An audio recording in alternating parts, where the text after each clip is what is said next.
Kolbrún María Viðarsdóttir, íshokkíkona, segir það vera mikið púsluspil að vera afreksíþróttakona í námi þar sem háskólinn veiti ekki nægan stuðning fyrir nemendur í íþróttum.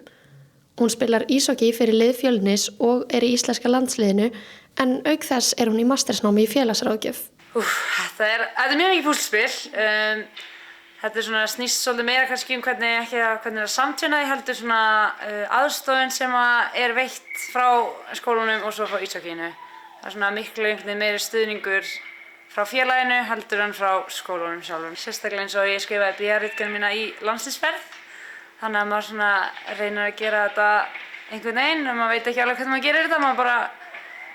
Ég held bara einhvern veginn að íþróttafólk finnur alltaf tíma og þarf að gera það, þannig að maður einhvern veginn býr til tíma sem eiginlega ekki bara til. Ég held ég myndi ekki geta haldið út í skólanum ef maður væri ekki af íþrótt, Þannig að þetta er mín útrás. Þannig að ég myndi aldrei hætta íshokki fyrir skóla, En skólinn er svolítið ít á það samt.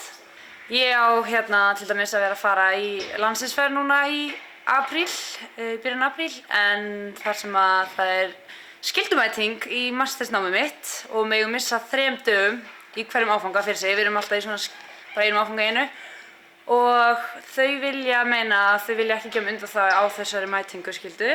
Þannig að það er allt lítið út fyrir að ég sé ekki að fara með landsliðinu sem er mjög stórt fyrir okkar lið þar sem við erum ekki margar nú þegar og hver einasta leikmaður sem dettur úr hefur mikil áhrif á allt liðið. En þetta er í baráttunni ennþá. Skólinn versus íshokkídeildin, þá er þetta miklu meira skilningsríkara fyrir námi. Mamma má sleppa æfingu fyrir að þurfa að læra eða eitthvað þannig en gengur ekki alveg eins hinn veginn.